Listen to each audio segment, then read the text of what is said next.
Fox News is freaking out in the wake of Colorado's High Court ruling that Donald Trump's January 6th insurrection on the U.S. Capitol means he can't stay on the ballot. Voters of all parties, Democrats, Republicans, should be concerned, regardless of the legal case, Harris. So, Maria, Donald you Trump, are doing what the president Republican did. Nominee. You're weighing in on a case. And I know you say, oh, he's not weighing in, but he did, because he said he's an irrefutable insurrectionist. Welcome into TYT Overruled. I am your host, Adrienne Lawrence. I just think the Democrats wake up every morning, Emily, and they look at the calendar. The iPhone says January 6, 2021. The date never changes. And then they get an electric vehicle and go get an abortion. I just described the Democratic Party to you in 7 seconds. That's it. That's what I see. Even while filling in for Sean Hannity, Kellyanne Conway is still serving as Donald Trump's spokeswoman. Enraged that Colorado ruled that he should be kicked off the ballot, Conway wants Biden banned from ballots, too. So, Governor Nome, would you be able to bar Biden from the ballot in your state of South Dakota if, say, he violated that part of the 14th Amendment by unfreezing assets for Iran or allowed terrorists to just openly walk over the southern border? I mean, do you think that you'd have that power, or your highest court would have that power?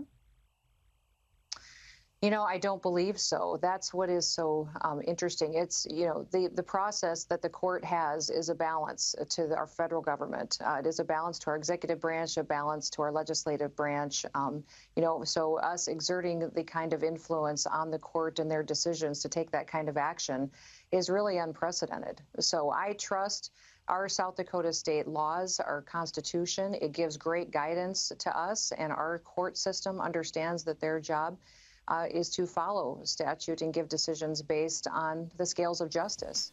It's good to hear that at least the governor of South Dakota understands that whole separation of powers and rule of law thing. Speaking of law, Fox legal analyst Jonathan Turley is convinced the Colorado ruling will not stand. When I read the 14th Amendment, I see the words insurrection or rebellion. This was neither. This was a riot. Most people in the public can see it that way. But it's also not clear that this applies to the office of the presidency.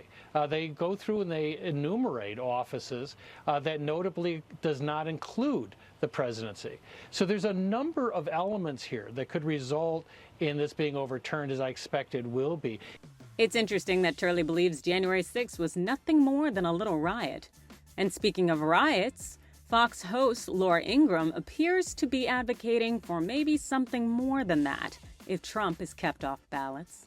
Now, at this point, given what we're seeing in the courts, at the DOJ, and even in state AG offices, and given Democrats' Trump is Hitler rhetoric, is it not logical, at least to consider, maybe even to assume, that some on the left are hoping to spark some type of civil unrest here? Which would be followed, of course, by a mass crackdown on civil liberties, or the declaration of maybe a nationwide emergency. Ingraham's colleague, Jesse Waters, went all in. It feels like the left wants violence, because that's where this is going. We're being baited, so their actions are justified. That's how it feels. The more the left overplays their hand, the scarier this gets. It seems as though Fox News is clearly forging the path of promulgating violence if states ban Trump from the ballot. Does that sound right to you? You let me know your thoughts in the comments below. Hit those like and follow buttons, and thanks for watching.